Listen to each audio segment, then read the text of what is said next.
Hello friends, இன்றைக்கி நம்ம சேனலில் குழந்தைங்களுக்கெல்லாம் ரொம்பவே பிடிச்ச கேஎஃப்சி சிக்கன் பாப்கார்ன் தான் நம்ம செய்ய போகிறோங்க. கேஎஃப்சி சிக்கன் பாப்கார்ன் நம்ம கடையில் வாங்கும்போது அதிக காசு கொடுத்து நம்ம வாங்கணுங்க. வெறும் 100 ரூபாய் இருந்தாலே போதுங்க. நம்ம வீட்லேயே ரொம்ப சூப்பராக அதே டேஸ்ட்டில் செஞ்சிடலாம். ஒரு தடவை குழந்தைங்களுக்கு செஞ்சு கொடுத்தீங்கன்னா வாரமும் எனக்கு இதே செஞ்சு கொடுங்கன்னு சொல்லிட்டு ரொம்பவே அடம்பிடிப்பாங்க. அந்த அளவுக்கு நல்லா டேஸ்ட்டாக இருக்குங்க. கேஎஃப்சி கடையில் சிக்கன் பாப்கார்ன் எந்த அளவுக்கு டேஸ்ட் இருக்குமோ அதே டேஸ்ட்டில் தான் நம்ம இன்றைக்கி செய்ய போகிறோம். 1/2 கிலோ சிக்கனோட விலையை பார்த்தீங்கன்னா வெறும் 100 ரூபா தாங்க. அந்த அளவுக்கு நம்ம எடுத்தாலே போதும். ஒரு தட்டு ஃபுல்லாகவே நமக்கு கிடைக்குங்க. குழந்தைங்களும் நல்லா விரும்பி சாப்பிடுவாங்க. கண்டிப்பாக செஞ்சு பாருங்கள். வாங்க கேஎஃப்சி சிக்கன் பாப்கார்ன் எப்படி செய்யுதுன்னு பார்க்கலாங்க. 1/2 கிலோ அளவு போன்லெஸ் சிக்கன் எடுத்துக்கலாங்க. இது ரொம்ப பெருசாக இருக்கக்கூடாதுங்க. இந்த சைஸ் தான் இருக்கணும். அப்போ தான் பாப்கார்ன் செய்கிறதுக்கு கரெக்டாக இருக்குங்க. இது கூட கொஞ்சமாக மஞ்சத்தூள் சேர்த்துக்கிறேங்க. காரத்துக்கு 1 ஸ்பூன் அளவு தனி மிளகாய் தூள் சேர்த்துக்கிறேன், காரத்தூள். அடுத்தது 1/4 ஸ்பூன் அளவு மிளகுத்தூள் சேர்த்துக்கிறேன். 1/2 ஸ்பூன் அளவு இஞ்சி பூண்டு பேஸ்ட் சேர்த்துக்கலாங்க. கொஞ்சமாக லெமன் ஜூஸ் சேர்த்துக்கலாங்க. அடுத்து இதுக்கு தேவையான அளவு உப்பு சேர்த்துப்போம். ஒரு 1/2 ஸ்பூன் அளவு உப்பு சேர்த்துக்கிறேன். இப்போ கையால் நல்லா கலந்து விட்டுக்குங்க. இஞ்சி பூண்டு பேஸ்ட்டு, மிளகாய்த்தூள், உப்பு எல்லாமே கறியில் நல்லா மிக்ஸ் ஆகணுங்க. நல்லா கலந்து விட்டுக்குங்க. அடுத்தது இதுக்கு கோட்டிங் கொடுக்கறதுக்காக நம்ம மாவு ரெடி பண்ணிக்கலாங்க. ஒரு பவுலில் 1 கப் அளவு மைதா மாவு எடுத்துக்கலாம். இது கூட கொஞ்சமாக மிளகாய்த்தூள் சேர்த்துக்கிறேன், தனி மிளகாய்த்தூள். கொஞ்சமாக மிளகுத்தூள் சேர்த்துக்கலாங்க. நான் இப்போ மாவுக்கு தேவையான அளவு தான் நான் காரம் சேர்த்துக்கிறேன். அடுத்தது கொஞ்சமாக உப்பு சேர்த்துப்போம். அடுத்து கொஞ்சமாக மஞ்சத்தூள் சேர்த்துக்கலாங்க. இப்போ விஸ்கால் நல்லா கலந்து விட்டுக்குங்க. நல்லா கலந்து விட்ட பிறகு தண்ணியை கொஞ்சம் கொஞ்சமாக ஊற்றி ஒரு தோசை மாவு பாத்திரத்துக்கு நல்லா கரைச்சி எடுத்துக்கணுங்க. ரொம்பவும் தண்ணியாகவும் இருக்கக்கூடாது, ரொம்பவும் கெட்டியாகவும் இருக்கக்கூடாதுங்க. நான் கரைச்சி காமிக்கிறேன். அந்த பதத்துக்கு நம்ம மாவு ரெடி பண்ணி எடுத்துக்கணும். பாருங்கள், இந்த அளவுக்கு நம்ம மாவு ரெடி பண்ணி எடுத்துக்கணுங்க. ரொம்ப தண்ணியாக இருக்கக்கூடாது. இப்போ நம்ம காரம் போட்டு வச்சு சிக்கனை இதனோட சேர்த்துப்போங்க. சிக்கனை சேர்த்த பிறகு அந்த மாவில் நல்லா கோட்டிங் பண்ணி விட்டுருங்க. ரொம்ப கலந்து விட்டுறாதீங்க. அப்புறம் காரம்லாம் அந்த மாவில் இறங்கிடும். ஒரு சின்ன ஸ்பூனால் மாவு எடுத்து இது சிக்கன் மேலே அப்படியே நல்லா ஃபில் பண்ணி விட்டுக்குங்க. ஒரு கோட்டிங்காக தான். நமக்கு எண்ணெயில் பொரித்து எடுக்கும்போது நல்லா ஒரு பைண்டிங் கொடுக்கும்.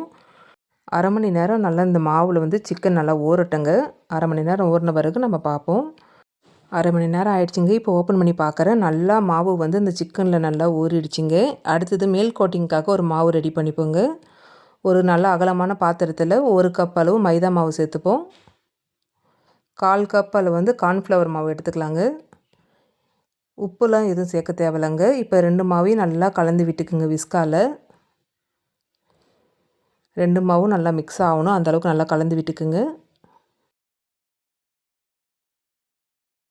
நல்லா கலந்து விட்டாச்சுங்க. இப்போ நம்ம ஊற வச்ச சிக்கனை லிக்யூட் இல்லாமல் சிக்கனை மட்டும் சேர்த்து அந்த ட்ரை மாவில் நல்லா சேர்த்து கலந்து விட்டுக்குங்க. சிக்கனில் ஈரப்பதம் இருக்கிறதுனால இந்த ட்ரை மாவில் நல்லா கலக்கும்போது மாவில் நல்லா ஒட்டிக்குங்க. இதுமாரி ஒட்டி வரும்போது தான் நமக்கு எண்ணெயில் பொரிச்செடுக்கும்போது அந்த பாப்கார்ன், சிக்கன் பாப்கார்ன் கடையில் விற்கிற பாப்கார்ன் மாதிரி நமக்கு கிடைக்குங்க. இப்போ நல்லா கலந்து விட்டாச்சுங்க. இதுமாரி ஒரு ஜல்லிக்கரண்டியில் சிக்கனை எடுத்து போட்டுக்குங்க. மீதி இருக்கிற மாவு நம்ம இந்த ஜல்லடையில் சலிக்கும்போது நமக்கு எல்லாமே உதிரியாக நம்ம கீழே கொட்டிக்கும் மாவு. நமக்கு எண்ணெயும் கருப்பாகாமல் இருக்குங்க. பாருங்கள், இதுமாரி கையால் லைட்டாக ஸ்ப்ரெட் பண்ணி விட்டாலே போதும். சிக்கனில் எக்ஸ்ட்ரா இருக்கிற மாவுலாம் இதுமாரி தட்டும்போது கீழே விழுந்துருங்க. நமக்கு எண்ணெயில் பொரிக்கும் போது எண்ணெயும் கருப்பாகாமல் இருக்குங்க. இதே மாதிரி ஜலிக்கும் போது தேவையில்லாத மாவுலாம், எக்ஸ்ட்ரா உள்ள மாவுலாம் கீழே கொட்டிடும் பாருங்கள்.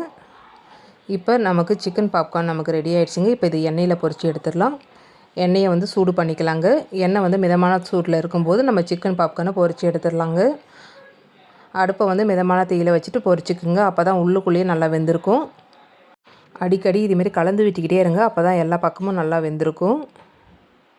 இது வேகிறதுக்கு ஒரு 6லேருந்து 7 நிமிஷம் தேவைப்படுங்க. நல்லா கலர் மாறிடுச்சு பாருங்கள். இப்போ நம்ம எடுத்துடலாம்.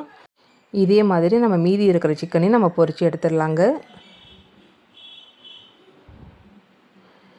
நமக்கு கடைகளில் கிடைக்கிற அதே கிறிஸ்பியான மொறு சிக்கன் பாப்கார்ன் நமக்கு ரெடி ஆகிடுச்சிங்க. இதை சாப்பிட்றதுக்கு கேஎஃப்சி கடையில் சாப்பிட்ற அதே டேஸ்ட்டில் தான் நமக்கு கிடைக்கும். வெறும் 100 ரூபாய் இருந்தாலே போதுங்க. 1/2 கிலோ சிக்கன் எடுத்திங்கன்னா வீட்டில் இருக்கிற பொருளை வச்சு ஒரு கிறிஸ்பியான மொறு சிக்கன் பாப்கார்ன் எப்படி செய்கிறதுன்னு இந்த வீடியோவில் பார்த்தோம். கண்டிப்பாக செஞ்சு பார்த்துட்டு எனக்கு ஃபீட்பேக்கை கமெண்ட்டில் சொல்லுங்கள். அதிக காசு கொடுத்து கடைகளில் வாங்காமல் வீட்டிலேயே செஞ்சு பாருங்கள். இந்த வீடியோ உங்களுக்கு பிடிக்கும்னு நினைக்கிறேன். பிடிச்சிருந்தால் லைக் பண்ணுங்கள், ஷேர் பண்ணுங்கள், கமெண்ட் பண்ணுங்கள். மறக்காமல் நம்ம சேனலை சப்ஸ்கிரைப் பண்ணிக்கோங்க. பக்கத்தில் இருக்கிற பெல் ஐக்கானையும் கிளிக் பண்ணுங்கள். அப்போ தான் நான் அடுத்தடுத்து போடுற வீடியோ உங்களுக்கு நோட்டிஃபிகேஷனாக வரும். நன்றி, வணக்கம்.